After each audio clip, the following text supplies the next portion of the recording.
Hi, it's Katrina. Number 7. The Secret Tunnel to Hell. Archaeologists in Mexico recently got to work excavating a secret tunnel believed to lead underneath an ancient Maya pyramid. At the end of this tunnel, there is said to be a portal to hell. Over 1,000 years ago, the Maya sealed the tunnel with a wall. But now, archaeologists are hoping to clear the way to the end of the tunnel, which they think leads to a hidden underwater cavern known as a cenote. There are cenotes all throughout Mexico's Yucatan Peninsula. These are geological features, sinkholes filled with fresh water. The Maya civilization could never have existed without them. The cenotes are the only natural sources for fresh water in the region, and the Maya used them to sustain themselves by providing fresh water for the masses. But the underwater caverns were also part of Maya mythology. The Maya practiced human sacrifices at the cenotes. They would choose a victim for sacrifice, take them to the cenote, and then toss them into the depths of the hole with some kind of ceremony. This was an attempt to gain favor with Cha, the god of rain. According to underwater archaeologist Guillermo de Anda with the Great Mayan Aquifer Project, cenotes were viewed as entranceways to the underworld. In Mayan cosmology, there were 3 layers to existence. There were the heavens above, there was the earth in the middle, and the underworld below. In a classic Maya twist, they believed all life came from the underworld. They also believed that if there wasn't harmony and balance between the 3 layers of the universe, their physical world would become plagued, and without balance, they would suffer from drought and famine. So what did the Maya do to keep the peace between the realms? They made offerings to the gods of the underworld, and to the heavens too. For the death gods in the underrealm, it was easiest to dump bodies into the cenotes, which they figured were connected to their version of hell. But let's get back to this secret tunnel that was sealed behind a wall. Scientists first learned about a hidden cenote in 2016, when Mexican scientist René Chavez Segura found evidence of it underneath El Castillo. El Castillo is an enormous temple pyramid that was built in honor of the snake god Kukulkan.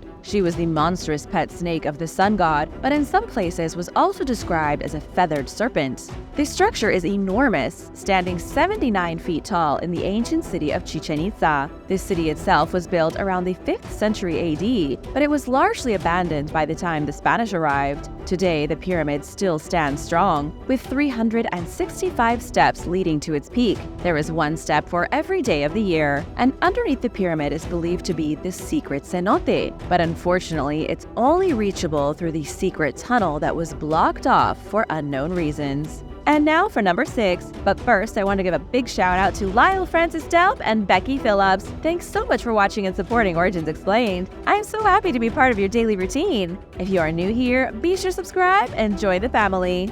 Number 6. Blood sport.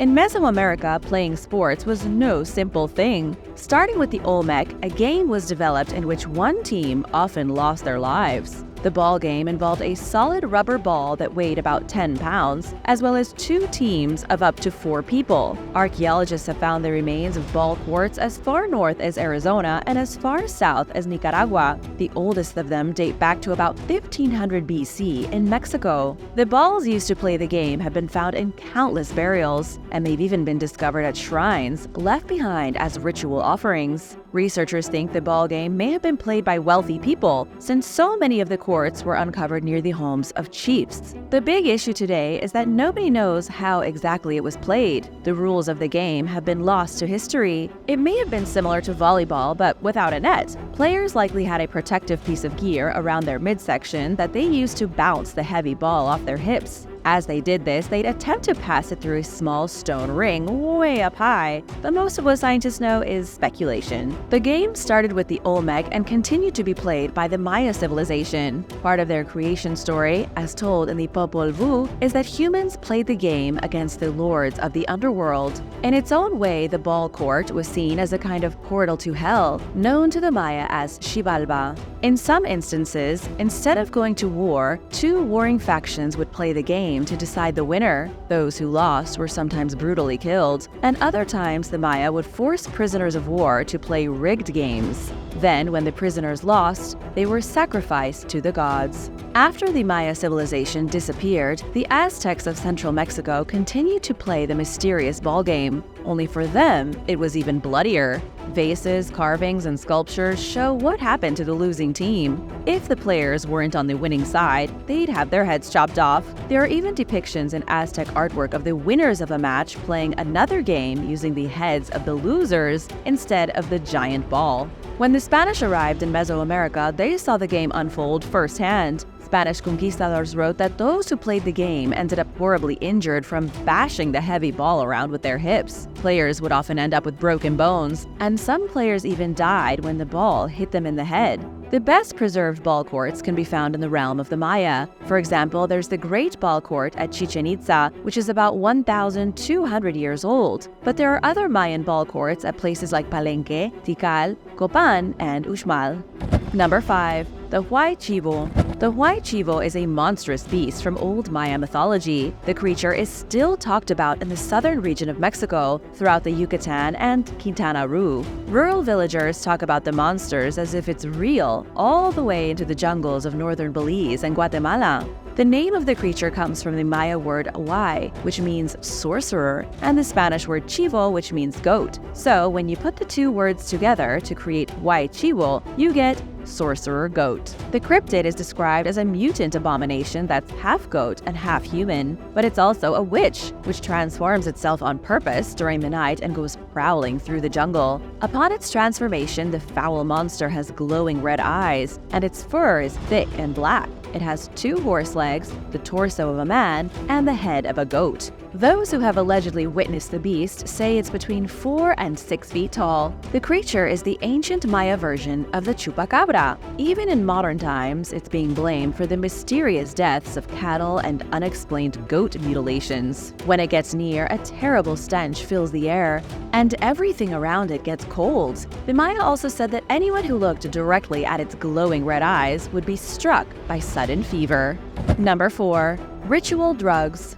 The Maya were obsessed with ritual drugs. In the jungles of Mexico and Central America, acquiring hallucinogenic substances was as easy as taking a walk in the woods. These substances are known as entheogens, a type of psychedelic that can produce wildly altered states of being. The Maya used such substances in all types of situations. Certain drug mixtures could bring a sense of inner peace. They could make a person feel at one with nature. However, they could also produce intense hallucinations to make it seem as though someone were communicating with the gods or ancestral spirits. Maya ceremonies were frequently held underground, in tunnels, chambers, or caves. It was believed that being underground intensified the visions produced by whatever hallucinogens they were ingesting. Because caves were thought of as access points to the underworld, the Maya thought it would be easier to contact spirits if they were underground. Makes sense, right? One of the most common ritual drugs the Maya used was a beverage called balche. It was a simple drink infused with bark from the leguminous tree. The bark would be soaked in honey and water, then fermented to create a mild alcohol content. This wasn't a particularly intense drug, but when the Maya used it, they used it like they were trying to party in 1999.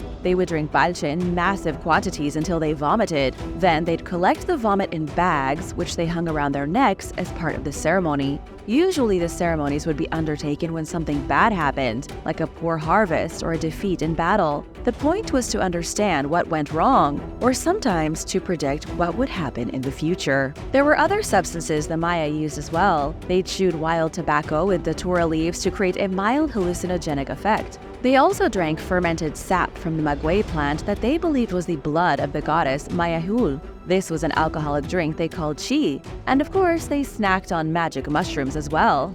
By far, the weirdest thing the Maya did during their rituals was give one another enemas. They would take a hallucinogenic or alcoholic liquid, then inject it using a gourd syringe into their rectum. This produced a significantly more intense trip than drinking the mixture. It might be hard to understand these ceremonies now. We can only piece together what we have from carvings and very few documents. But back then, everything would have had a specific meaning and purpose. Number 3. The Maya and their alien gods.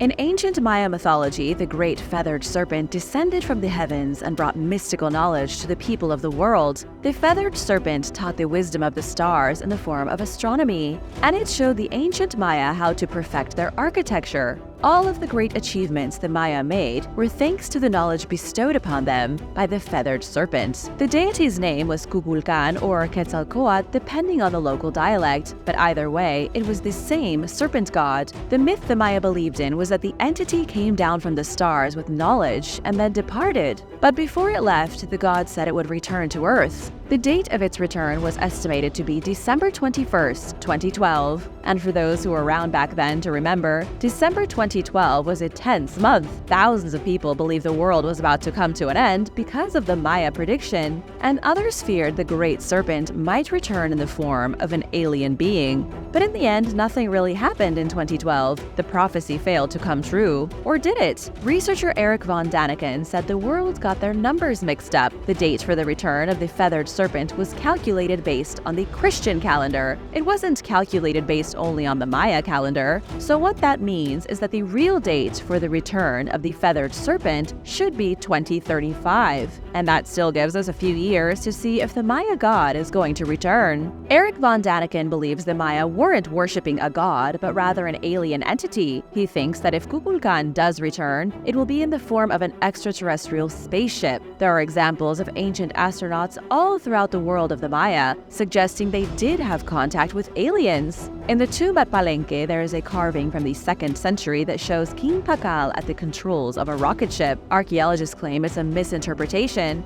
but it still looks like the king is in a spaceship. Von Daniken has a lot of other interesting ideas involving the Maya and extraterrestrial visitors. For instance, he believes the jungle city of Tikal was built upon a place where aliens descended from the heavens. Glyphs on the city's temple seem to indicate that it was a place of a great meeting of worlds. Tikal alone had an estimated 60 pyramids during its peak, and these platformed pyramids may have been an attempt by the Maya to get closer to the heavens. Number 2. Confounding music. Music held a special role in Maya society. They had a lot of wind and percussion instruments, preferring things like whistles, flutes, and rattles. Archaeologists know about the instruments because they are described repeatedly in Maya texts and shown in Maya artwork. One of the most fascinating and mysterious of all the instruments is the Maya whistle. Whistles have been found during several different excavations. 8 of them were discovered by the National Institute of Anthropology and History at Yaxchilan in Chiapas in the early 90s. The whistles were carved to look like frogs, and weirdly enough, the whistles produce a sound just like the sound frogs make when they croak. These kinds of whistles have been found in Peru, Ecuador, Honduras, and Belize. Many of the ancient cultures figured out how to mimic animal noises using whistles, but for a long time, archaeologists didn't know that. They didn't even know they were whistles for a while, assuming they'd discovered drinking vessels and nothing more. Experts still don't really know what the whistles were used for. They don't think they were toys, since most of them were expertly crafted. They may have been used during funerary rituals by musicians, or perhaps they were blown during human sacrifices. For all we know, there could have been a choir of whistleblowers creating a harmony of weird animal noises while a person was having their heart ripped out. Number 1. Human sacrifice. Human sacrifice is intertwined with every aspect of Maya society, but just how gruesome was the practice of sacrifice in the Maya civilization? Well, the disturbing truth is that it wasn't seen as a particularly bad thing. The Maya appeared in Central America and southern Mexico about 2,300 years ago. The civilization peaked in 800 AD, and then it suddenly collapsed. The Maya culture still existed upon the arrival of the Spanish in 1524, but by then they had moved out of the deep jungles. The Maya Empire had diminished greatly. The people were still around, but the majority of their majestic cities had been left deserted. It's still a mystery as to why this happened, but there's one thing for sure: the Maya were desperate to stop the incoming apocalypse. It's believed that human sacrifice in the Maya world may have peaked at the same time as their civilization started to decline 1,200 years ago.